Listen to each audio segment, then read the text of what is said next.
Good morning, all of you.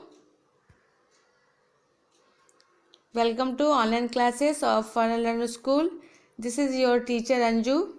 Today we will learn subject EVS of Standard 5th, Chapter 19, A Seed Tells Farmer Story.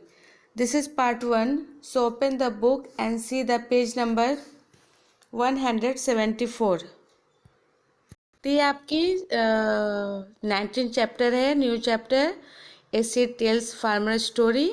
आपने 18 तक complete कर लिया था। तो इस चैप्टर में आज हम क्या जानने वाले हैं, इस चैप्टर में हम एक छोटे से सीड्स के बारे में पढ़ने वाले हैं। सीड क्या होता है? एक बीज होता है। आपको पता है एक बीज होता है जिसमें हम नए नए पौधे को उगा देते हैं। ओके। और इस चैप्टर में हम बाजरा सीड्स के बारे में पढ़ने जा रहे हैं। ओके। तो अभी आपको क्या करनी है, अपनी बुक्स आपको ओपन रखनी है, साथ में पेंसिल भी रखिएगा। कोई आपको वर्ड्स टफ लगे तो अंडरलाइन कर लेना है, फिर बाद में उसको नोटबुक में लिखकर डिक्शनरी से वर्ड मीनिंग ढूंढ लीजिएगा। ओके। तो पहला पैराग्राफ पहले मैं रीडिंग करूँगी, फिर आपको उसको हिंदी में मैं बताऊँगी।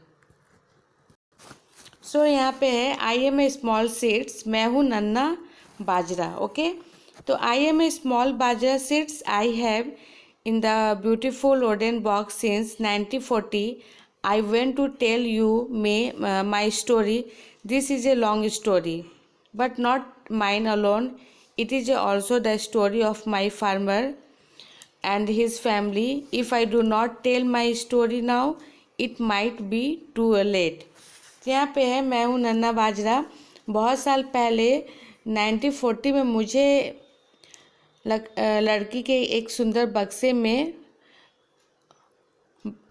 रखा गया था। आज मैं तुम्हें अपनी कहानी सुनाता हूँ। यह सिर्फ मेरी नहीं, मेरे किसान दामजी भाई के परिवार की भी कहानी है। अगर आज ना सुनाई तो शायद फिर कभी ना सुना पाऊँ। ओके। फिर यहाँ पर सेकंड पैराग्राफ में बताया जा रहा है, I was born in Gujarat. That year there was a good bajra crop. There was a mood in the village. Our area was the famous for its grain and vegetable. Each keeps aside some seeds from a good crop. This way our bajra family went on from one generation to another. Good seeds were stored in drying grounds, which was the coated with the mud. यहाँ बताया जा रहा है कि मैं जन्मा था गुजरात के वानगामा में। उस साल बाजरे की फसल बहुत अच्छी हुई थी। गांव में त्योहारों का माहौल था। हमारा इलाका अनाज साग सब्जी के लिए बहुत मशहूर था। दामजी भाई हर साल अच्छी फसल के कुछ बीज अगले साल के लिए रखा करते थे। इसी तरह हम बीजों का वंश चलाता। सूखी लौकी को मिट्टी से लीपकर उसमें बीजों को रखा जाता था। साल दामजी भाई ने हम बीजों को रखने के लिए छोटे छोटे खानों वाला मजबूत लकड़ी का एक सुंदर बक्सा अपने हाथ से बनाया। हमें कीड़ों से बचाने के लिए उसमें नीम की पत्तियां बिछा दी। तब और बीजों के साथ मैं भी यहीं रहने लगा।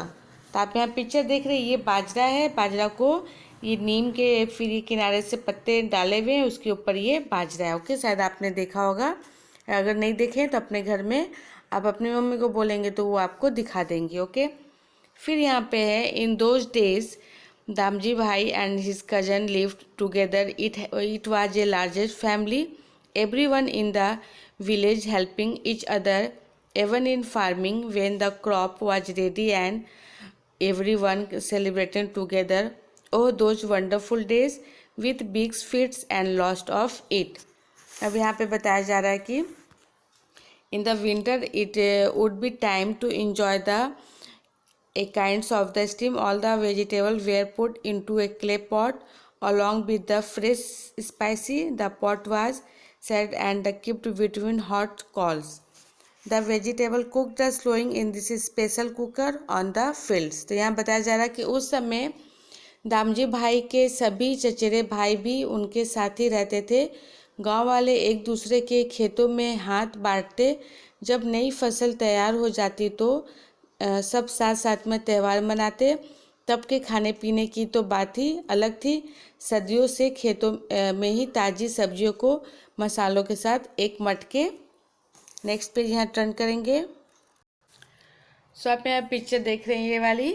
यहाँ पे नेक्स्ट पेज में बताया जा रहा है, oh I forget the pot was placed upside down, that is why the dish was called और अपसाइड डाउन इन गुजरात.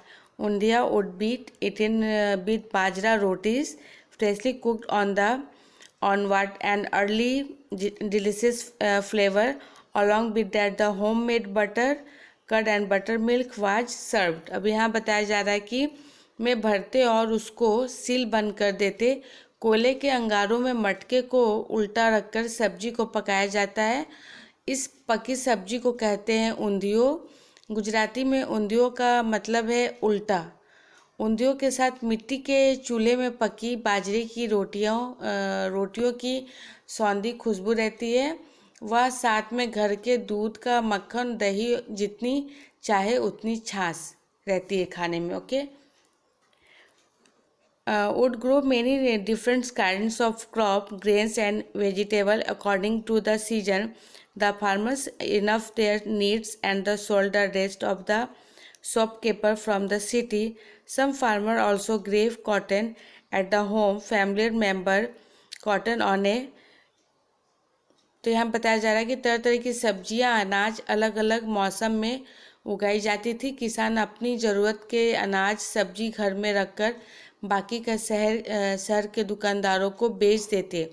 अनाज और सब्जियों के अलावा कभी कभी थोड़ी कपास भी उगाई जाती थी। सूत की कताई और बुनाई भी घर में ही चरखों और करगों पर ही की जाती है। अब यहाँ पे आप देख रहे हैं कुछ क्वेश्चन है। फर्स्ट क्वेश्चन है यहाँ पे, are rotis made in your home, from which grains are they made. अब यहाँ पूछा जा रहा है कि क्या तुम्हारे घर में रोटियाँ बनती हैं तो किस अनाज से. ओके. फिर सेकंड है, have you eaten roti made from bajra और jowar, did you like this. क्या तुमने कभी ज्वारा या बाजरे की रोटी खाई है, तुम्हें कैसी लगी. Okay. Find out and write. अब यहाँ पर है, in your house what is done to protect grains and pulse from insect. यहाँ पर है, तुम्हारे घर में अनाज और दालों को कीड़ों से बचाने के लिए क्या क्या किया जाता है. ओके. फिर यहाँ पे, which are the different festival related to farming celebrate in different season. Find out more about any one such festival and write in your notebook. अब यहाँ पे अलग अलग मौसम में खेती से जुड़ी त्यौहार कौन कौन से हैं, इनमें से किसी एक त्यौहार के बारे में जानकारी आपको इकट्ठा करना है. जैसे त्यौहारों का नाम, किस मौसम में मनाते हैं, किन किन राज्यों में मनाया जाता है, क्या क्या खाना पकाया जाता है और उस फेस्टिवल को कैसे मनाते हैं, सब मिलकर या फिर अपने अपने घरों में.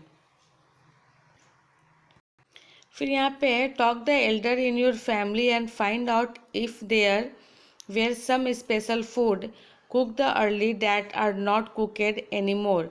अपने घर में बड़ों से पूछो क्या खाने की कुछ ऐसी चीज़ है जो उनके ज़माने में बनाई जाती थी पर अब नहीं. ओके. अब यहाँ पर नेक्स्ट पेज टर्न करेंगे. यहाँ पर भी कुछ क्वेश्चन है और यहाँ पे आप देख रहे हैं अलग अलग टाइप की सीट्स है. सो इस पेज में देखिए, find out about the crop vegetable pulse that are the ground in your area. Of those is there anything that is famous across the country. तो यहाँ पे आपके इलाके में कौन कौन से अनाज और साग सब्जी उगाए जाते हैं. क्या आपके इलाके में कोई ऐसी चीज़ उगाई जाती है जो दूर दूर तक मशहूर है. तो आप यहाँ पे देख रही है, देखिए कॉर्न है, ये मस्टर्ड सीड है, ये वीट है और ये बाजरा है. ओके. अभी व्हेन टाइम्स चेंज देखेंगे. सो यहाँ पे बताया जा रहा है, over the years many change took the place in the village. Some place could get water from the canal. They said the canal brought water from far away where a dam had been built on a big river. Then electricity came, switch on the bottom and there was a lighting. People found that only one or two crops like wheat and cotton got better price in the market, so most farmers to grow only this sunbeam. All friends bajra and jowar and also vegetables were forgotten and the dismisses even from a friend's farmer were began to buy seeds from the market. People said they were new kinds of seeds, so farmer did not need to store seeds from the old crop. अब यहाँ बताया जा रहा है कि कुछ सालों में गांव में कई बदलाव आए। कुछ जगहों पर नहर का पानी भी पहुंच गया था। कहते थे दूर किसी बड़ी नदी पर बनाए बांध से यह पानी यहाँ लाया गया था। फिर बिजली भी पहुंच गई, बस बटन दबाओ तो रोशनी। धीरे धीरे सभी लोग एक दूसरे दो तरह के गेहूं और कपास की फसल उगाने लगे, जिन्हें बेचकर ज़्यादा फायदा हो। दामजी भाई के खेतों में हम ज्वार बाजरे और साग भाजियों की तो छुट्टी ही हो गई। किसान बीजों को भी बाजरा से खरीदने लगे। लोग कहते थे नई तरह के बीज हैं। अब किसानों को पुराने बीज रखने की ज़रूरत नहीं थी। ओके, अब नेक्स्ट पैराग्राफ देखेंगे। यहाँ पे now people in the village cooked and that together only one very special days as they ate they would remember how tasty the food used to be in the past, fresh from the fields when the seed have the change. How could food ever tasty the same? अब तो खास मौक़ों पर ही मिलकर खास खाना पकाया जाता है। सब पुराने खाने के स्वाद को याद कराते, मगर बीज ही बदल गए तो स्वाद कैसे ना बदले। फिर बाजरा से खरीदी सब्जी से घर की ताज़ी सब्जियों का मज़ा थोड़े ही आ सकता है। फिर यहाँ पर है दामजी भाई was getting old. His son Hasmukh looked after the fields and their family. Hasmukh was making a lot of money from farming. He rebuilt the old house. He brought a new machine for farming. He used an electricity motor to pump water. He bought a motorcycle to go the city easily and also a tractor to plough the field. The tractor could don't do in the day what the would take many days to go. अब यहाँ पे बताया जा रहा है कि दामजी भाई अब बूढ़े हो गए थे। उनका बेटा हसमुख खेती और घर का जिम्मा संभालने लगा। हसमुख खेती से खूब मुनाफा कमा रहा था। उसने अपने पुराने घर को नया बनाया, खेती में भी नई नई चीज़ें लगाया, पानी के लिए बिजली का पंप लगाया, शहर में आने जाने के लिए मोटरसाइकिल खरीद ली और ज़मीन जोतने के लिए ट्रैक्टर। जो काम करने में बैलों को कई दिन लगते थे वह काम ट्रैक्टर कुछ ही समय में कर लेता। हसमुख कहता अब हम सोच समझकर खेती कर रहे हैं, वही उगा रहे हैं जो। ओके, अब यहाँ पर नेक्स्ट पेज टर्न करेंगे तो आप यहाँ पे पिक्चर देख रहे हैं। ओके, तो यहाँ पे क्या बताया जा रहा है कि Hasmukh would say the now where are farming we grow only what we can sell in the market at a good price. With profits from our fields we can improve our life, we can make progress. अब बाजरा बाज़ार में बेचा जा सके, मुनाफे के पैसे से हम अपना जीवन सुधार सकते हैं और ज़्यादा तरक्की भी कर सकते हैं। ओके, फिर यहाँ पे languishing forgotten in the wooden box I had the other seeds had our the words is all this really progress. There is no longer any needs for seeds like us and animals like the block after the tractor has come. Even people who worked on the fields are no longer needed. How will they earn money? What will they live on? अभी यहाँ बताया जा रहा है कि मगर बक्से में पड़े हम पुराने बीजों को ऐसे तरक्की पर शक था, हम तो सोचते ही रह गए यह कैसी तरक्की। हमारे और बैलों की भी छुट्टी ही की गई। ट्रैक्टर ने खेत पर काम करने वालों लोगों से भी बेरोजगार कर दिया। ओके, अभी यहाँ पर डिस्कस में देखेंगे, कुछ क्वेश्चन है यहाँ पर। यहाँ पर देखेंगे फर्स्ट क्वेश्चन है यहाँ पे the bajra seeds saw the difference in the way Damji bhai and the Hasmukh did farming, for example in the what where this difference. तो यहाँ पे पूछा जा रहा है कि बाजरे की बीज ने दामजी भाई की खेती और हसमुख की खेती जैसे सिंचाई, ज़मीन को जोतना में क्या क्या अंतर है। ओके, फिर यहाँ पर है Hasmukh said with profit from our fields we can progress, what is your understanding of progress. अब यहाँ पे हसमुख कहता खेती के मुनाफे से हम और तरक्की कर सकते हैं, तुम तरक्की से क्या समझते हो वो आपको बताना है। ओके, फिर है यहाँ पे राइट, यह राइट में what kinds of process would you like to see in your area.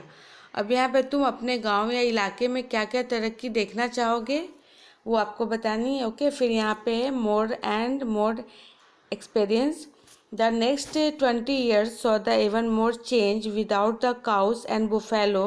There was no cow dung to be used in the field as the fertilizer. Hasmukh had to buy expensive fertilizer. The new kinds of seeds were such that the crops were easily affected by harmful insect. Medicine had to be sprayed on the crops to keep away.